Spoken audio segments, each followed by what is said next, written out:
Hello friends, Prayag institute या educational चॅनलमध्ये आपल्या सर्वांचं मनापासून हार्दिक स्वागत आहे.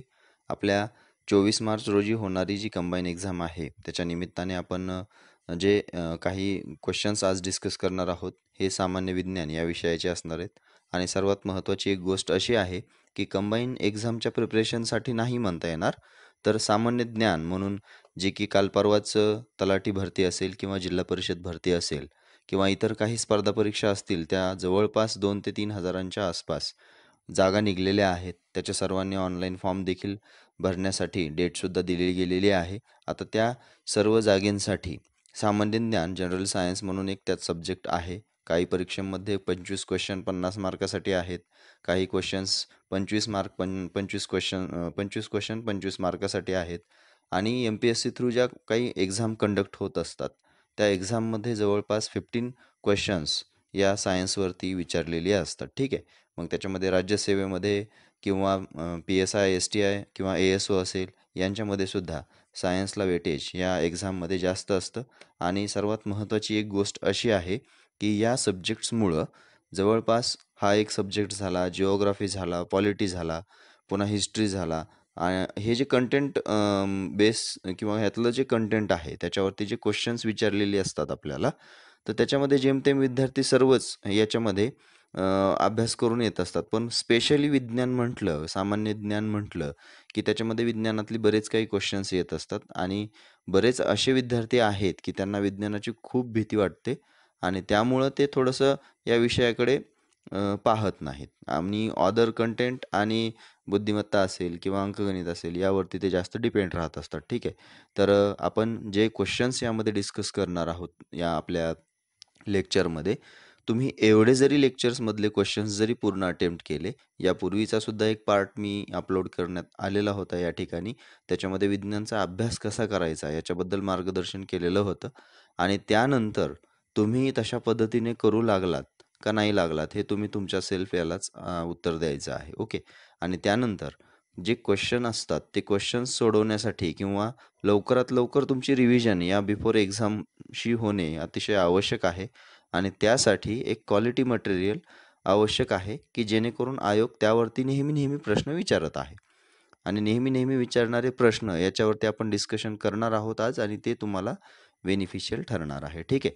तर जास्त काही वेळ तुम्हाला घेत नाही आहे मी, कारण जास्त वेळ तुम्हाला काही सांगणार नाही आहे. कारण तुम्ही एक्झामच्या अगोदर या एक्झामची तयारी किंवा एक्झामबद्दलचं जे काही तुमचं रीडिंग आहे, त्या सोर्समधून तुम्ही वाचलेलं आहे. पाठ्यपुस्तकांमधून तुम्ही जे विज्ञान कंप्लीट करताय, ते योग्यच आहे आणि त्याच्यानुसारच तुम्ही ते करायलाही हवं. कारण एक्झाममध्ये जे क्वेश्चन्स असतात, हे काही क्वेश्चन्स असे असतात, की ते तुम्ही कधी वाचलेलेही नसतात. ठीक आहे. तशांना ड्रॉप करून आपण पुढे जायचं असतं. ओके. तर आपल्या क्वेश्चन्सला आपण सुरुवात करूया. याच्यामध्ये आपण 45 क्वेश्चन्स विथ आन्सर्स हे पाहणार आहोत. ठीक आहे. याच्याबद्दल काही कोणाला अडचण असेल, तर ते कमेंटमध्ये तुम्ही मेन्शन करू शकता किंवा मेल देखील करू शकता. त्याचं तुम्हाला आन्सर PDF स्वरूपात टेलिग्रामला देखील मिळेल आपल्या चॅनलवर आणि जर बघितलं तर तुमच्या कमेंट्सला उत्तर त्या ठिकाणी सुद्धा देण्यात येईल. ठीक आहे. सगळ्यात महत्त्वाची एक गोष्ट म्हणजे हा व्हिडिओ आवडल्यानंतर शेअर करायचा आहे आणि जे नवीन कोणी पाहत आहेत त्यांनी सबस्क्राईब करायचं आहे. ठीक आहे. तर आपल्या फर्स्ट क्वेश्चनकडे आपण जाऊया. हवेच्या आर्द्रतेच्या परिणामामुळे धातूची सावकाश झीज होते, याला काय म्हणतात? क्षरण, उदासीनीकरण, क्षपन यापैकी नाही. हवेचं जे आर्द्रता असते, या आर्द्रताच्या परिणामामुळं काय होतं? धातूंचं क्षरण होत असतं. ओके. त्याला आपण कोरोजन असं म्हणतो. पुढचा क्वेश्चन आहे, संतृप्त हायड्रोकार्बन्सचे सामान्य सूत्र खालीलपैकी कोणते आहे? CnH2n+2, CnH2n, CnH2n-2 आणि CnH2n+1. आता यामध्ये लक्षात घ्या, संतृप्त हायड्रोकार्बन्स म्हटलं की यामध्ये एक उदाहरण तुम्हाला मी सांगतो. मिथेन घेऊया आपण. मिथेन म्हटलं की CH4 असतं. ओके. आणि हे मिथेनचं सूत्र आहे, हे लक्षात ठेवा. मिथेनमध्ये कार्बन 1 असतो, हायड्रोजन 4 असतात. आता हे हायड्रोजन, कार्बनची व्हॅलन्सी 4 आहे. व्हॅलन्सी म्हणजेच तिची संयोजक 4 आहे. म्हणजे ती तिच्यासोबत किती हायड्रोजन पेअर करते? 4च हायड्रोजन पेअर करते. 4 पेक्षा जास्त करू शकत नाही. ओके. आणि 4 पेक्षा कमी जर असेल, तर त्या ठिकाणी मात्र मग तिथं सॅच्युरेटेड अनसॅच्युरेटेडचं प्रमाण किंवा double bond, single bond, ion असे प्रमाण तिथं निर्माण होतं. ओके. मग संतृप्त हायड्रोकार्बन्सचे सामान्य सूत्र विचारलेलं आहे आपल्याला इथं. संतृप्त म्हणजे सॅच्युरेटेड. सॅच्युरेटेड म्हटलं की CH4 कंप्लीट असतो. CH4 कंप्लीट म्हणजेच त्या ठिकाणी त्याचं जे सूत्र असतं, आता इथं कार्बन 1 आहे आणि हायड्रोजन 4 आहे. याचा अर्थ कार्बनचा नंबर 1 आणि H ट्वाईस इंटू N म्हटलं की कार्बनचा 1 नंबर घ्यायचा, म्हणजेच 2 इंटू 1 2 राहणार, प्लस 2 2 प्लस 2 4, म्हणजे इथे ऑटोमॅटिक मिथेनचं सूत्र तुम्हाला या फॉर्म्युलावरून कळणार. आणि हा सॅच्युरेटेड हायड्रोकार्बनचा. आता मिथेन झालं, तुम्ही इथेनसुद्धा करून बघू शकता. C2 जर घेतलं तर Hच्या पुढे काय येणार हे तुम्ही कॅल्क्युलेट जर करून बघितलं या सूत्रानुसार, तर निश्चितच त्यामध्ये 6 आन्सर येणार, म्हणजे C2H6 हे इथेन आहे आणि हे सॅच्युरेटेड हायड्रोकार्बन्स आहे. हायड्रोकार्बन्स म्हणजे काय असतं?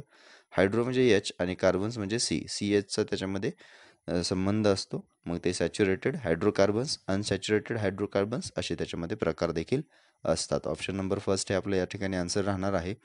पुढे ध्वनीच्या वेगावर खालील घटक परिणाम करतात. जर तापमान 4 पटीने वाढवले तर ध्वनीचा वेग 2 पटीने वाढतो. हवेतील आर्द्रता वाढल्यास ध्वनीचा वेग कमी होतो. तापमान कायम ठेवून हवेचा दाब वाढविल्यास ध्वनीचा वेग वाढतो. हवेतील आर्द्रता वाढविल्याने ध्वनीचा वेग वाढतो. तापमान कायम ठेवल्यावरती. ओके. म्हणजे ध्वनीच्या वेगावर खालील कोणते घटक परिणाम करतात हे आपल्याला या ठिकाणी विचारलंय.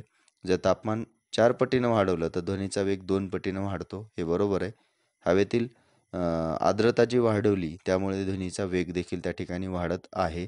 आणि ड हे दोन्हीही विधानं या ठिकाणी बरोबर आहेत. हे खास करून लक्षात घ्या. याच्यावरती उदाहरणंसुद्धा विचारतात. हिवाळ्यामध्ये किंवा उन्हाळ्यामध्ये हे आवाज, रस्त्यावरचे आवाज आपल्याला मोठ्या मोठ्या वाहनांच्या आपल्या घरापर्यंत पोहोचतात. हे कशामुळे पोहोचतं, काय पोहोचतं, ह्या सर्व गोष्टी या क्वेश्चन्सशीच रिलेटेड आहेत. ओके. पुढे खालील जोड्या जुळवा. यकृत, जठर, मोठे आतडे आणि लहान आतडे. यामध्ये सर्वात लांब न पचलेले अन्न साठविते, पित्त रस्त्रवते आणि हायड्रोक्लोरिक आम्ल. खूप इझी क्वेश्चन आहे. यकृत म्हटलं की सर्वात मोठी ग्रंथी आपल्या शरीरातील आहे. हा क्वेश्चन बऱ्याच अंशी परीक्षेमध्ये विचारला जातो. आता यकृत म्हटलं की त्या ठिकाणी पित्त रस्त्रवते. जठर म्हटलं की यामध्ये काय असतंय की हायड्रोक्लोरिक आम्ल त्या जठरामध्ये HCl ॲसिड स्रवत असतं. म्हणजे आपल्याला भूक लागली, पोटात कावळे ओरडू लागले, म्हणजे आपण काय म्हणतो, या गोष्टी म्हणत असतो. परंतु ॲक्च्युअली काय प्रोसेस होते की पोटामध्ये हायड्रोक्लोरिक ॲसिड उतरत असतं आणि ते उतरलं की आपल्याला भूक लागल्यासारखी वाटते. म्हणून आपल्याला आपण म्हणतो की आपल्याला भूक लागली आहे, मग आपण जेवण करायला लागतो अशा पद्धतीने. ठीक आहे. पुन्हा मोठे आतडे आहेत. यामध्ये काय असतं की न पचलेलं अन्न त्या ठिकाणी साठवतं. आणि लहान आतडे म्हटलं की सर्वात लांब 5 ते 6 मीटर आहे. मोठे आतडे जे असतात ते 1.5 मीटरपर्यंत लांब असतात. ओके. तर या ऑप्शन वाईज जर आपण गेलं तर ऑप्शन नंबर 3 हे आपलं आन्सर राहणार आहे. Next question. टिंबटिंब ही चेतासंस्था हृदय, जठर, फुफ्फुस इत्यादींसारख्या अनैच्छिक अवयवातील चेतांनी बनलेली असते. स्वायत्त चेतासंस्था, मध्यवर्ती चेतासंस्था, परिघीय चेतासंस्था आणि यापैकी नाही. तर जी चेतासंस्था आहे याचे 2 प्रकार आहेत. त्यामध्ये जवळपास म्हटलं तर मध्यवर्ती चेतासंस्था आहे आणि परिघीय चेतासंस्था आहे. याच्यामध्ये आणखीन एक महत्त्वाची गोष्ट आहे की हृदय, जठर आणि फुफ्फुस आहे हे अनैच्छिक आहेत. आपल्या इच्छेनुसार आपण त्या अवयवांना कसल्याही प्रकारे मूव्हेबल करू शकत नाहीत. याची स्वतंत्र प्रणाली किंवा स्वतंत्र चेतासंस्था शरीरामध्ये आहे. त्यामुळे याला स्वायत्त चेतासंस्था असं म्हटलेलं आहे. पुढे बहिर्वक्र भिंगाचा उपयोग खालील उपकरणांमध्ये होतो.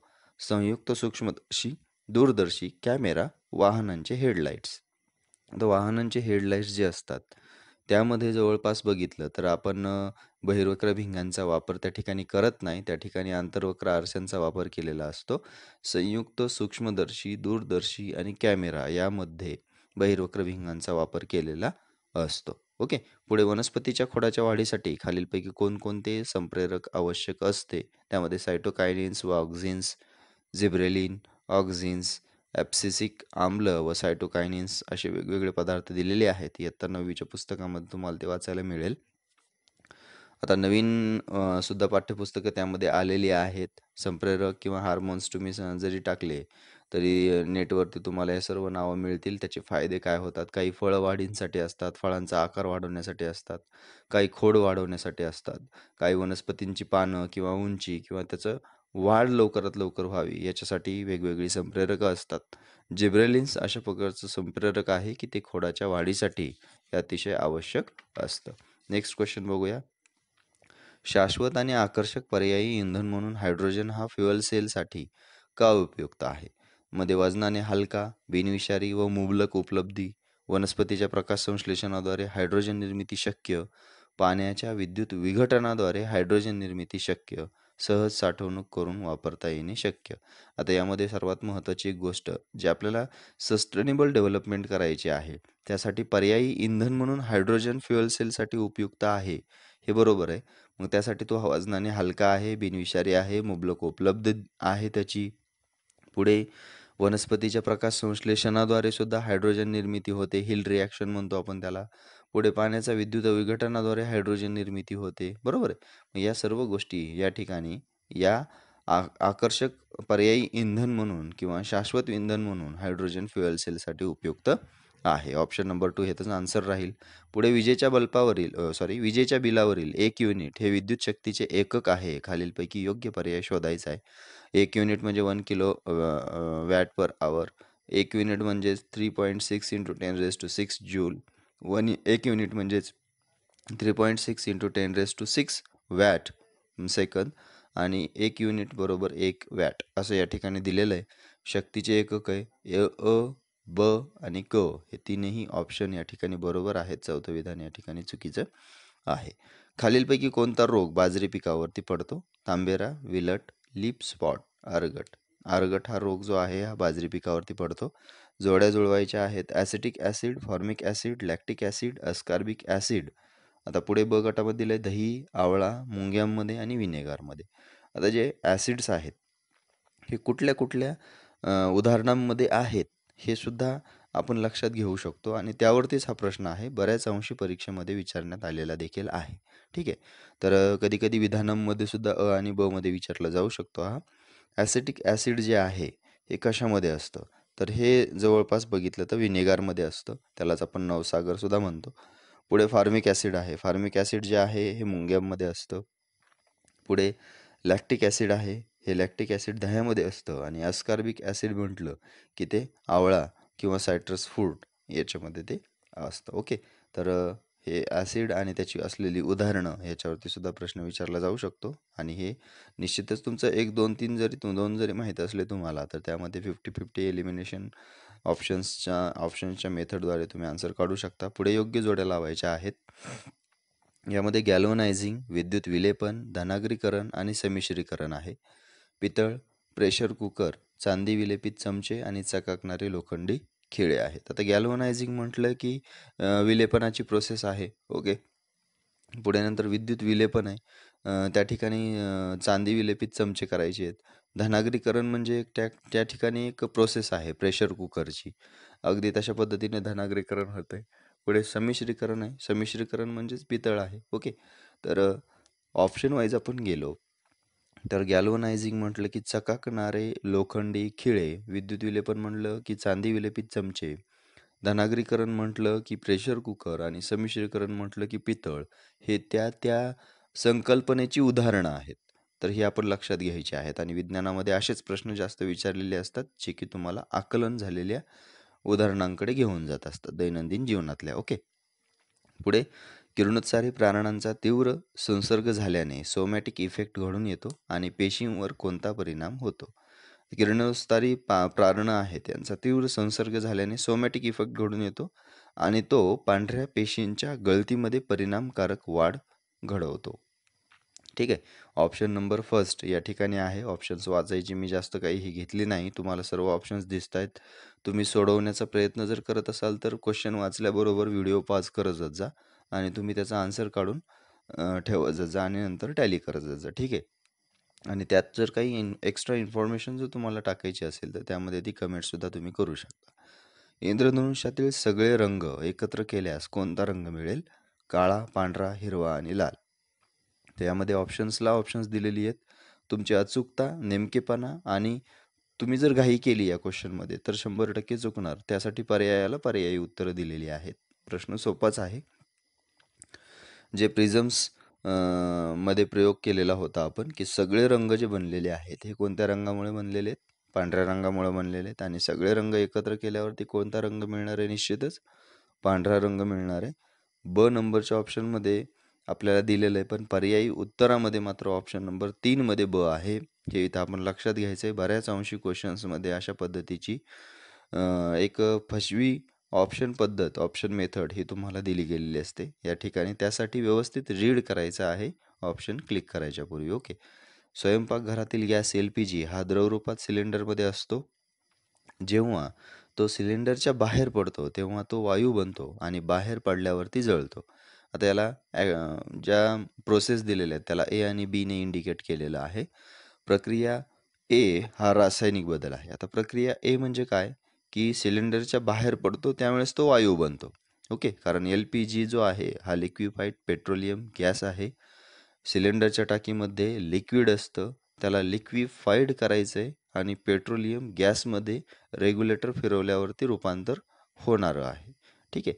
मग पुढे प्रक्रिया बी आहे, हा रासायनिक बदल आहे. म्हणजे पाण्यावरचा दाब ज्यावेळेस कमी करतो आपण टाकीमधल्या, सिलेंडरमधल्या, म्हणजे सिलेंडरमध्ये पाणी असतं, लिक्विफाईड पेट्रोल असतं आणि त्याच्यावरचा दाब जो आहे हा कमी केल्यावरती त्याचं रूपांतर गॅसमध्ये होतं आणि गॅसवर पुन्हा जर दाब दिला तर त्याचं रूपांतर पुन्हा लिक्विडमध्ये करता येऊ शकतं. त्यामुळं तो भौतिक बदल आहे. म्हणजे ए जी प्रोसेस आहे ही भौतिक आहे. प्रक्रिया बी जी आहे ती बाहेर पडल्यावरती जळतो. एकदा जळल्याच्या नंतर मग मात्र आपल्याला तो पुन्हा पूर्ववत वापस घेता येत नाही. म्हणजे भौतिक आणि रासायनिक बदल या चॅप्टरवरती हा एक क्वेश्चन आहे. ऑप्शन नंबर बी याचा आन्सर हे राहणार आहे. ओके. तर अशा पद्धतीने आपण थोडेसे 15 क्वालिटी क्वेश्चन्स बघितलेली आहेत. त्यानंतर आपल्याला आणखीन क्वेश्चन्स बघायचे आहेत. ओके. तर त्यासाठी तुम्हाला हे सर्व क्वेश्चन्स जे आपण बघितलेली आहेत याच्यापैकी कुठला ना कुठला तरी एखादा क्वेश्चन्स हा एक्झामच्या कुठल्यातरी विधानाशी निगडीत असणार एवढं मात्र खरे आहे. ओके. पुढे नंतर बघूया. विद्युत परिपथातील वितळतार उपकरणांशी एकसर जोडणीत जोडतात, उपकरणांशी समांतर जोडणीत जोडतात, मिश्र धातूपासून बनविलेली असते आणि शुद्ध धातूंपासून बनविलेली असते. तर उपकरणांशी एकसर जोडणीमध्ये विद्युत परिपथातील वितळतार जी असते ही एकसर जोडणीत जोडलेली असते, म्हणजे समोरासमोर जोडलेली असते, न की पॅरलल, आणि ती मिश्र धातूपासून बनवलेली असते. त्यामुळं अ आणि क हे विधान या ठिकाणी बरोबर आहे. नेक्स्ट क्वेश्चन बघूया. डोळ्यांची व कॅमेऱ्याची रचना यात साम्य आहे. या संदर्भात पुढील 2 विधानं पहा. बुबुळातील बाहुली भिंगाचे छिद्र व झडपेचे कार्य करते आणि भिंगांचे स्नायू, सिलिअरी स्नायू जे असतात ते अंतर बदलण्याची व्यवस्था पाहतात. दोन्ही विधानं या ठिकाणी अयोग्य आहेत. बुबुळातील बाहुली भिंगाचे छिद्र व झडपेचे कार्य करते हे चुकीचं आहे. भिंगाचे स्नायू जे आहेत हे अंतर बदलण्याची व्यवस्था करतात. ते थोडंसं हे आहे, म्हणजे अयोग्य आहे या ठिकाणी. पुढे पुढीलपैकी कोणते विधान योग्य आहे? लाल रंगाचा विचलन कोन सर्वाधिक असतो. जांभळ्या रंगाच्या प्रकाशाची तरंग लांबी सर्वाधिक असते. आता लाल रंगाचा विचलन कोन कमी असतो. जांभळ्या रंगाच्या प्रकाश तरंगाची लांबी ही कमी असते. दोन्ही विधानं या ठिकाणी आपल्याला जी दिलेली आहेत ही दोन्ही चुकीची आहेत. ओके. पुढे उत्प्रेरक रासायनिक अभिक्रियांचा वेग या परिस्थितीत वाढवितो. आता यापूर्वीचा जो क्वेश्चन आहे त्याच्याबद्दल थोडक्यात मी तुम्हाला सांगतो. विचलन असेल, तरंग लांबी असेल, ठीक आहे, आणि त्यांची जवळपास जे आपण बघतो ना, की ताना पिही निपाज आहे रंगांचं मेकॅनिझम. ज्यावेळेस प्रिझममध्ये एक बीम येतो, नंतर हे होतात. म्हणजे मागच्या आपण ज्या 15 क्वेश्चन्समध्ये बघितलं होतं, की सर्व इंद्रधनुष्यातील सगळे रंग एकत्र केल्यास कोणता रंग मिळतो? पांढरा. त्याच चॅप्टरवरती आणि त्याच फॅक्टवरती हा क्वेश्चन या ठिकाणी विचारण्यात आलेला आहे. त्यामुळं तुम्ही ती फॅक्ट क्लिअर करायची आहे प्रकाश या टॉपिकमधली. ओके. म्हणजे थोडक्यात तुम्ही लक्षात काय घ्यायचं आहे, की या क्वेश्चन्स मागे एक फॅक्ट लक्षात घ्यायची आहे, की प्रश्न कुठल्या गोष्टीपाशी फिरतोय ते लक्षात घ्यायचे. ओके. पुढे उत्प्रेरक रासायनिक अभिक्रियांचा वेग या परिस्थितींशी वाढवितो. जेव्हा उत्प्रेरकाची संयोजना बदलते, जेव्हा रासायनिक अभिक्रियेची सक्रियन ऊर्जा वाढते, जेव्हा रासायनिक अभिक्रियेची सक्रियन ऊर्जा कमी होते, म्हणजे energy of activation of reaction increases, म्हणजे रिॲक्शन जी असते ती energy of activation of the reaction वाढवण्याचा, इन्क्रीज करण्याचा काम हे उत्प्रेरक करत असतात. मग यामध्ये रासायनिक अभिक्रियेची सक्रियन ऊर्जा त्या ठिकाणी कमी होत असते, म्हणजे हळूहळू ती रिॲक्शन संपत असते. कारण उत्प्रेरक हे काय करतं? वेग वाढवतं आणि ऊर्जा सक्रियण ऊर्जा त्या ठिकाणी काय करतं, कमी कमी करत असतं. म्हणजे अभिक्रिया पटपट लवकर संपवण्याचं काम हे उत्प्रेरक करत असतात. त्यालाच आपण कॅटलिस्ट असं म्हणतो. ओके. पुढे पुढील कोणते विधान योग्य आहे? ॲल्युमिनियमचा धातू पाषाण Al2O3 twice SO2 twice H2O आहे. त्याला तसं वाचन केलं जातं. ओके. आणि पुढे सायडेराईट हा ॲल्युमिनियमचा खनिज क्षार आहे. हे दोन्ही चुकीचे आहेत याच्यामध्ये. तर याच्यामध्ये ॲल्युमिनियमचं धातू पाषाण Al2O ट्वाईस KCl2 असं पाहिजे होतं त्याच्यामध्ये. ते एक चुकीचं आहे. आणि सिडेराईट जो आहे हा ॲल्युमिनियमचा खनिज क्षार आहे हे दिलेलं आहे, हे पण चुकीचं आहे. नेक्स्ट क्वेश्चन आहे यामध्ये पुढील 2 विधानांतील कोणते विधान योग्य आहे? मासे या प्राणीवर्गात प्रकाशाचे ज्ञानेंद्रिय सर्वात कमी विकसित असते आणि सर्पांमध्ये 4 कप्पी हृदय नसते. म्हणजे सापांमध्ये. ओके. सर्प म्हणजे साप. तर या ठिकाणी मासे या प्राणी वर्गामध्ये प्रकाशाचे ज्ञानेंद्रिय सर्वात कमी विकसित असते, हे चुकीचं आहे. सर्पांमध्ये 4 कप्पी हृदय नसते असं दिलेलं आहे. आता ते बरोबर आहे. ओके. तर 2 विधानातील योग्य विधान ब विधान आहे. पुढे द्विपाद नामपद्धतीच्या नियमावलीप्रमाणे खालील कोणती पद्धत चुकीची आहे? चुकीची पद्धत विचारलेली की जातीवाचक नाम म्हणजे जेनेरिक नेम आणि स्पेसिज नेम म्हणजे जातीवाचक नाम आणि जातीवर्ग नाम ह्या दोन्ही नामांची सुरुवात मोठ्या लिपीच्या अक्षराने करतात, हे चुकीचं आहे त्या ठिकाणी. ओके. तर हे या ठिकाणी इटॅलिक्समध्ये लिहिलं जातं. जेनेरिक नेम हे स्पेसिज नेमच्या नंतर लिहिलं जातं. बायोनिमिल नेम जे असतं म्हणजे द्विपाद नाम पद्धत किंवा द्विनाम पद्धत जी असते याच्यामध्ये जातीवर्ग नाम हे टाकलेली असतात आणि ते दोन्हीही मोठ्या लिपीमध्ये नसतात. ठीक आहे. म्हणजे ऑप्शन नंबर 2 हे या ठिकाणी चुकीचं आहे. पुढील 2 विधानांपैकी कोणते विधान योग्य आहे? सिल्वरफिश प्राणी मत्स्य वर्गात येतो आणि कुत्र्याचे जास्तीत जास्त आयुर्मान 15 वर्ष असते. आता हे दोन्ही क्वेश्चन्स या ठिकाणी अयोग्यच आहेत. पुढे खालीलपैकी कोणत्या प्रकारचे फूल हे सपुष्प वनस्पतींमध्ये प्रगतिशीलतेचे प्रतीक मानले जाते? आता काही क्वेश्चन्स इम्पॉर्टन्स वाटत नाहीत त्यामुळे मी तुम्हाला पुढे लगेच घेतो आहे. ओके. पण या ठिकाणी मत्स्य वर्गातील प्राणी किंवा मॅमेलियन्स आहेत किंवा पक्षी वर्गातील प्राणी किंवा त्यांच्याबद्दल वैशिष्ट्यांचं काय असेल तर ते तू कुठे वाचनात आलेलं असेल तर नोट डाऊन करून घ्यायचं आहे. तर कोणत्या प्रकारचे फूल सपुष्प वनस्पतींमध्ये प्रगतिशीलतेचे प्रतीक मानले जाते? मग यामध्ये एकांटी फूल, नियमित प्रकारचे फूल, अनियमित प्रकारचे फूल आणि द्विलिंगी प्रकारचे फूल आहे. तर सपुष्प वनस्पतीमध्ये अनियमित प्रकारचे जे फूल असतं म्हणजे त्याला कुठल्याही अँगलने जर काप घेतला तर त्याचे समान भाग होत नाहीत. ओके. जायगोमॉर्फिक फ्लावर म्हटलं जातं त्यांना. तर हे त्याचा आन्सर आहे. पुढीलपैकी कोणते विधान योग्य आहे? तांदळावरील खैऱ्या रोग जस्त खनिज द्रव्यांच्या अभावामुळे होतो. बरोबर आहे. पावडरी माइल्ड्यू हा गव्हावरील रोग जमिनीतील पालाशच्या अभावामुळे होतो. हे थोडंसं या ठिकाणी चुकीचं आहे. तर अविधान या ठिकाणी बरोबर आहे. आता एवढी हार्ड क्वेश्चन्स तुम्हाला नक्कीच परीक्षेमध्ये थोडंसं डोकं खातील. तर या क्वेश्चन्सला सरळ सरळ एक ट्रिक वापरायची आहे. जर तुम्हाला 100 पैकी 90 प्रश्न हे जर इतर विषयांचे जर सगळे मिळून व्यवस्थित येतच असतील तर असे प्रश्न ड्रॉप करायचे आहेत, सोडवायचे नाहीत. आणि जर 100 पैकी अवघे फक्त 40च क्वेश्चन्स तुमच्या ओळखीचे आहेत, ज्यावेळेस असं होईल त्यावेळेस मात्र तुम्ही याला काहीतरी थोडंफार एखादं गेस लावून किंवा इलिमिनेशन ऑप्शन्स लावून हे सोडवायचे आहेत. पुढचा क्वेश्चन बघूया. पुढीलपैकी कोणते विधान योग्य आहे? सायनोफायटा शैवाल वर्गास निळे हिरवे शैवाल असे संबोधले जाते. बॅक्ट्रोस्पर्मम शैवाल नत्र स्थिरीकरण करते. तर सिनोफायटा शैवाल वर्गामध्ये वेगवेगळे प्रकार आहेत. ते सर्व वेगवेगळे प्रकार तुम्हाला कुठल्या तरी एखाद्या पुस्तकात मिळतील. पण यामध्ये सायनोफायटा शैवाल वर्गास निळे हिरवे शैवाल असे संबोधले जाते. बरोबर आहे. पण दुसरं विधान या ठिकाणी नत्र स्थिरीकरण करते एक शैवाल हे चुकीचं आहे. ओके. पुढे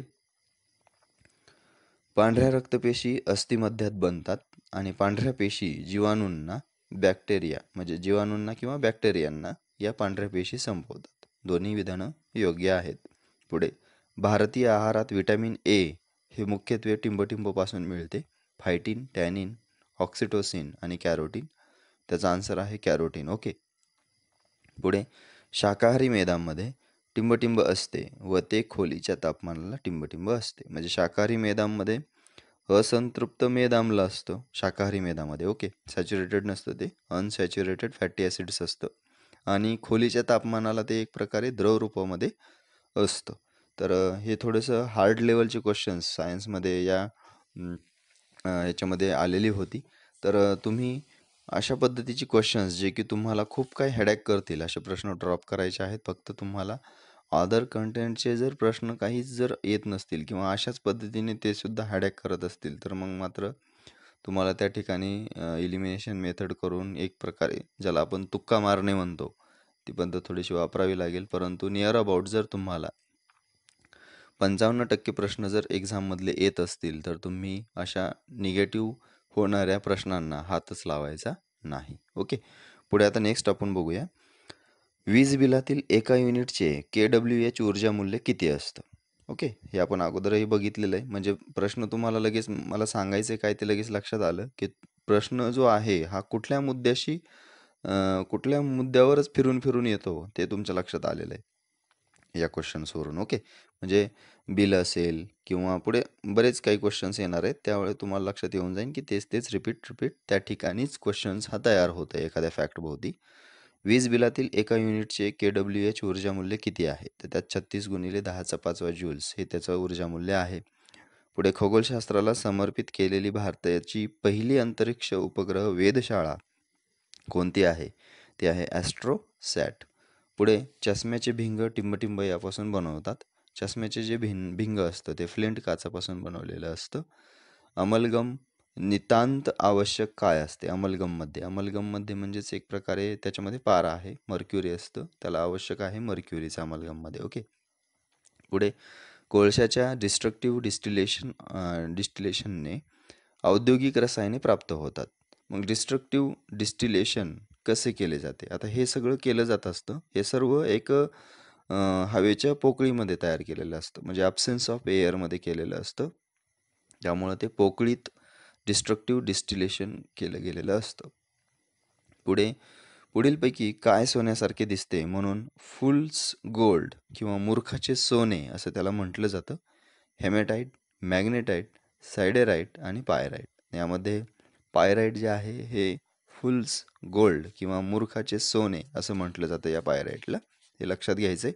पुढे नंतर आहे वनस्पती वाढीसाठी अत्यावश्यक भूमिका प्रदान करणारे अन्नद्रव्य खालीलपैकी कुठले आहे? सर्वांना हे माहीत आहे आणि ते आहे नायट्रोजन, म्हणजेच त्याला आपण नत्र असं म्हणतो. कारण वनस्पतीच्या वाढीसाठी सर्वात महत्त्वाचा फॅक्टर जो आहे तो आहे नत्र.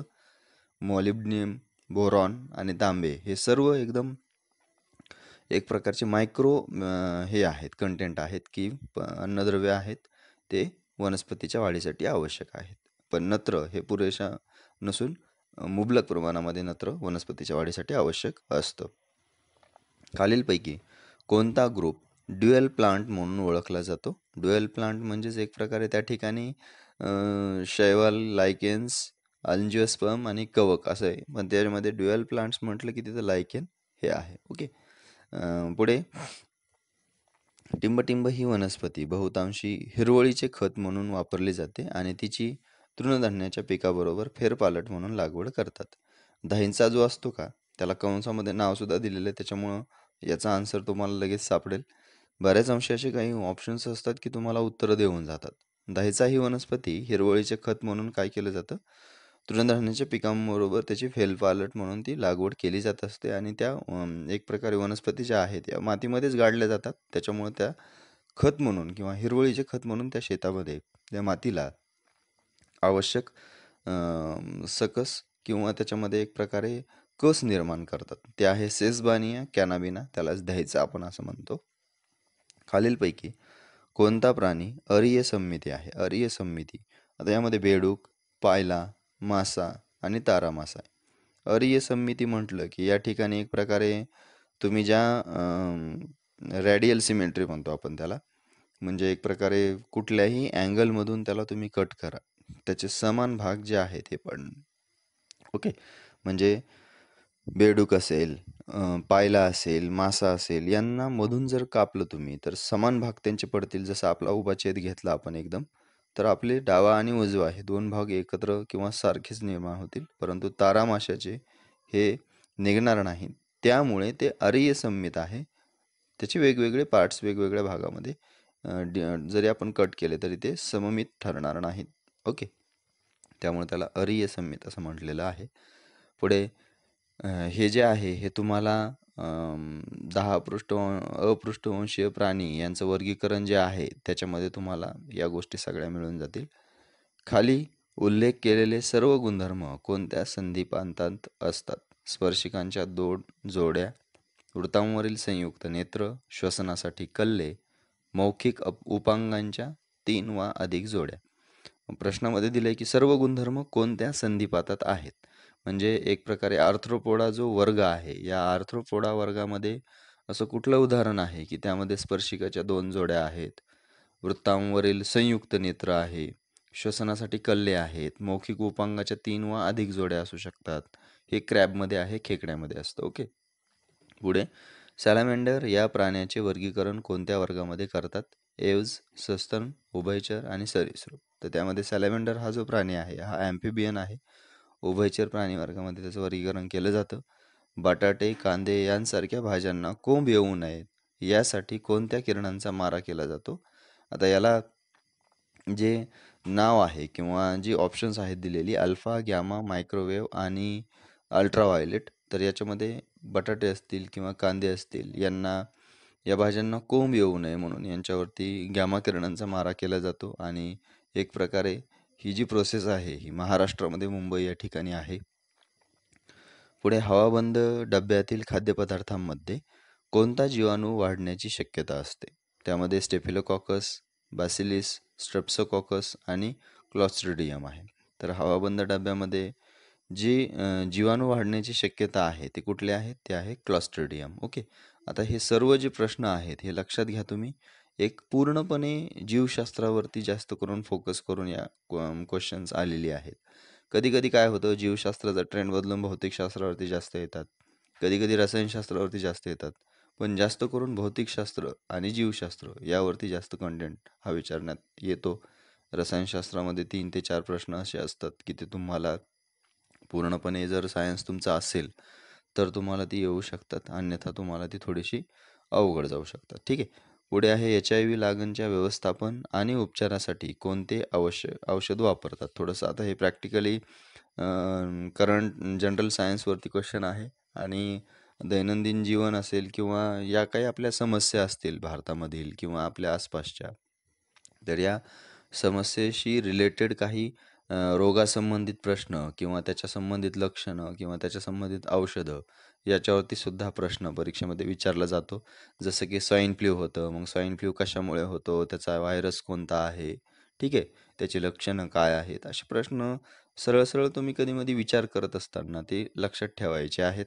आता त्याच्यामध्ये रेटोनावीर म्हणून जे औषध आहे, हे औषध HIV लागणाच्या व्यवस्थापन आणि उपचारासाठी हे वापरलं जातं. ठीक आहे. तर अशा पद्धतीने आपण जवळपास नियर अबाउट 44 क्वेश्चन्स या ठिकाणी आपण डिस्कस केलेली आहेत. निश्चितच याचा एक्झाममध्ये तुम्हाला फायदा होईल. आता यातून तुम्ही काय करायचं आहे या व्हिडिओतून, की जे क्वेश्चन्स नेहमी जे आपण बघितले ना 45 क्वेश्चन्स, त्यामध्ये जो कंटेंट देण्यात आलेला आहे, उदाहरणार्थ प्रकाश या धड्यातील त्या इंद्रधनुष्याचा रंग असेल, ठीक आहे. मग त्यामध्ये परावर्तन, अपवर्तन प्रकाशाचं असेल ते बघायचं आहे तुम्ही. पुन्हा नंतर पृष्ठवंशीय, अपृष्ठवंशीय यांचं वर्गीकरण चेक करायचं आहे. पुन्हा वनस्पतींच्या बाबतीमध्ये फेनोरोगॅम्स आणि क्रिप्टोगॅम्स आहेत, त्यांचं वर्गीकरण आणि त्यांची उदाहरणं पाहायची आहेत. पुढे नंतर वनस्पतीसाठी आवश्यक द्रव्य कोणचे आहेत ते बघायचे. त्यामध्ये सूक्ष्म पोषक द्रव्य, पुढे नंतर महापोषक द्रव्य ती आहेत ती बघायची आहेत. आणि रसायनशास्त्रामधले रेणुसूत्र असतील ते बघायचे. भौतिक गुणधर्म, रासायनिक गुणधर्म काय असतात.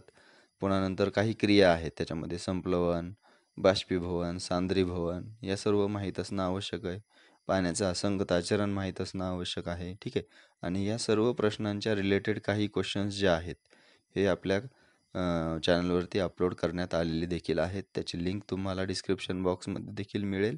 आणि वरतीसुद्धा तुम्हाला बऱ्याच प्लेलिस्ट येत आहेत. त्या प्लेलिस्टमधून तुम्हाला ते सर्व जनरल सायन्सची माहिती देण्याचे व्हिडिओसुद्धा मिळून जातील. ठीक आहे.